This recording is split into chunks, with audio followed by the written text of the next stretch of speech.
India കാത്തിരുന്ന ആ ചരിത്ര നിമിഷത്തിന് ഇനി മിനിറ്റുകൾ മാത്രം ബാക്കി. നമ്മുടെ പ്രിയപ്പെട്ട 2 നാവികസേന വനിതാ ഉദ്യോഗസ്ഥർ ഉലകം ചുറ്റി ഇന്ത്യൻ തീരമണയാൻ ഇനി മിനിറ്റുകൾ മാത്രം ബാക്കി.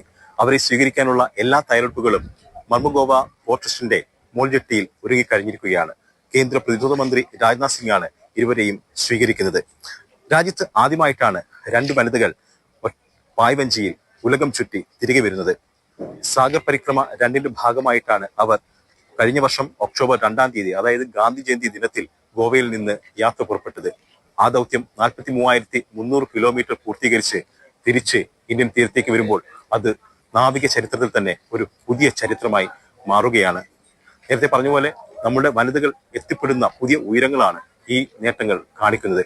എന്തും നമ്മുടെ വനിതകൾക്ക് സാധ്യമെന്ന് സാക്ഷ്യപ്പെടുത്തുകയാണ് ഈ 2 പെൺകുട്ടികളിലൂടെ. ആ നേട്ടത്തിൽ മലയാളികളെ സംബന്ധിച്ച് ഏറെ അഭിമാനിക്കാനുണ്ട്. കാരണം ആ 2 പേരിൽ ഒരാൾ കോഴിക്കോട് പറമ്പിൽക്കടവ് സ്വദേശി ദിൽനാക്കയാണ്. ലഫ്റ്റനന്റ് കമാൻഡർ ദിൽനാക്കയും ലഫ്റ്റനന്റ് കമാൻഡർ രൂപ എയുമാണ് ആ ചരിത്ര ദൗത്യം പൂർത്തിയാക്കിയിരിക്കുന്നത്. അല്പസമയത്തിനകം അവർ ഈ ഗോവയിലെ മോൾജെട്ടിയിലേക്ക് എത്തും. അവരെ നമുക്ക് സ്വാഗതം ചെയ്യാം. അതിന്റെ തത്സമയ വിവരങ്ങളുമായി മാതൃഭൂമി ന്യൂസ് നിങ്ങളോടൊപ്പം ഉണ്ട്. അവരുടെ ഈ യാത്രയിലെ പല കഷ്ടങ്ങളെക്കുറിച്ചും അതോടൊപ്പം തന്നെ ഇതുവരെ എത്തപ്പെട്ട ആ പല കഷ്ടങ്ങളുണ്ട്, അതിനെക്കുറിച്ചൊക്കെ വിശദമായി തന്നെ നമുക്ക് അറിയാം.